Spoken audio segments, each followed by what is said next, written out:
দেখো বন্ধুরা, আমি সকাল সকাল বাগানে চলে এলাম, কিছু সবজি তুলবো। আর বাইরে দেখো ঝিমঝিম করে বৃষ্টিও পড়ছে। আজ ভোর রাত থেকে প্রচুর বৃষ্টি হচ্ছে। আমাদের এদিকে তো মাঠঘাট পুরো ডুবে গেছে। দেখো জল থই থই করছে, বাগানের এই যে ভেতরে জল ঢুকে গেছে, কত জল। তো বন্ধুরা, আমরা যারা বাড়ির বউ তাদের সবসময় তো একটা মাথায় চিন্তা থাকে, সকাল হলেই কি রান্না বান্না হবে, কি খাওয়া দাওয়া হবে। তো আমারও তাই চিন্তাধারা, সবসময় চিন্তা থাকে মাথার মধ্যে কি রান্না হবে। তো আবার তোমরা তো অনেকেই জানো আমার মেয়ে স্কুলে যায়, তার জন্য সকাল সকাল রান্নার ঝামেলা থাকে। তো আজও আমি সকালবেলাই রান্না করব, তার জন্য বাগানে চলে এসেছি। বাড়িতে মাছ আছে, মাছের ঝোল হবে। আর এই যে বাগানে চলে এসেছি, উচ্ছা তুলবো, উচ্ছে আলু ভাজা করব। তো বড় বড় দেখে কয়েকটা তুলে নেব।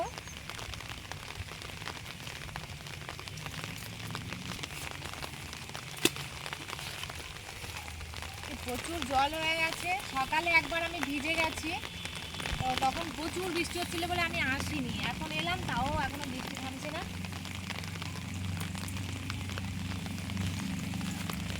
কত জল দেখছো বন্ধুরা, আমি তো মনে হয় হাত পাবো না, ভিজে যাব আবার।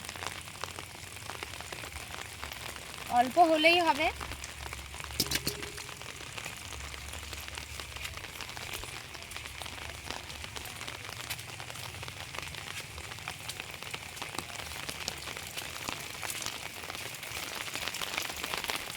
হাত পাচ্ছি না তো, তুলবো কেমন করে, জলে নাম। বন্ধুরা, আমি নিচে নামবো না, দেখি এই ভাড়া মাঝে মাঝে আছে নাকি।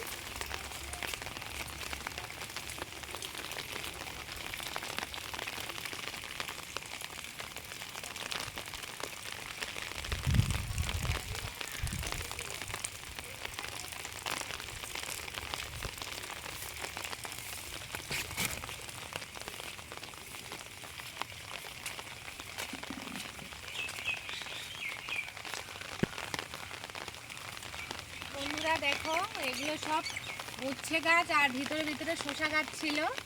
তো এখন তো মানে সবজি ওঠা ঠিক শেষের মুখে, ওই জন্য গাছগুলো দেখো শুকিয়ে গেছে। তো এখনও যা আছে অনেক উচ্ছে আছে, কালকেরই তোলা হবে, বাজার নিয়ে যাবে। এই যে আমি পেয়েছি কতগুলো, এই কটা হলেই আমার হয়ে যাবে উচ্ছে ভাজা। আর তোমাদের সঙ্গে কথা বলতে বলতে দেখো আমার ছাতাটা বারবার বন্ধ হয়ে যাচ্ছে। এই যে দেখো বন্ধুরা, এই যে উচ্ছা তুলে নিয়েছি। আর উচ্ছা তো তিতো, বেশি লাগবে না, ওটা হলেই হয়ে যাবে, আরও বেশিও হয়ে যাবে ওটা। তো তোমাদেরকে দেখানো হয়নি, আমি তালও গুঁড়িয়ে রেখে দিয়ে গেছিলাম, তারপরে গামলাটা এনে সবজি তুলছিলাম। এই যে দেখো আমাদের গাছে তাল পড়ছে। হ্যাঁ, এই যে দূরে তাল গাছ দেখা যাচ্ছে। তো একটা তাল পেয়েছি, গুঁড়িয়ে নিয়েছি, আজকে পিঠে বানাবো, তালের পিঠে। আর এই যে দেখো পাশে লেবু বাগান, তো দুটো লেবু তুলে নেব, খাওয়া হবে। এগুলো তো টক লেবু, এগুলো দিয়ে হচ্ছে গিয়ে টক বানায়, মাছের টক করে। এই যে লেবুগুলো, এই লেবু গাছটা টক লেবু। আর ওপাশে আছে গন্ধরাজ লেবু। আমি এর আগেও তোমাদের সঙ্গে আমার লেবু বাগানটা আমি শেয়ার করেছি, তাই আর বেশি কিছু দেখাচ্ছি না।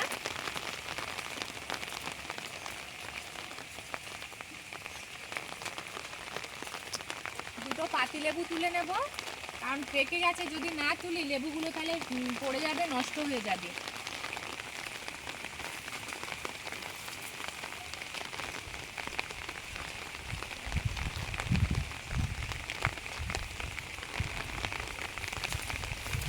তো দেখো বন্ধুরা, পাতিলেবুর সাইজগুলো কত বড় বড় হয়েছে, দেখলে মনে হবে যেন মোসাম্বি লেবু, বেশ বড় বড়ই হয়েছে। এরকমই বড় বড় হয় লেবুগুলো।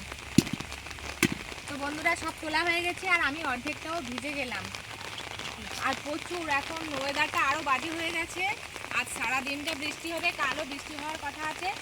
তো বন্ধুরা, আজকের ব্লগটা এই পর্যন্ত। কেমন লাগলো অবশ্যই কমেন্ট করে জানিও, আর লাইক শেয়ার করতে ভুলো না। আর এভাবে আমার পাশে থেকে অনেক অনেক ভালোবাসা দিও। আর আজকের দিনটা তোমরা সবাই খুব ভালো কাটিও। দেখা হচ্ছে পরের ব্লগে। Tata, by.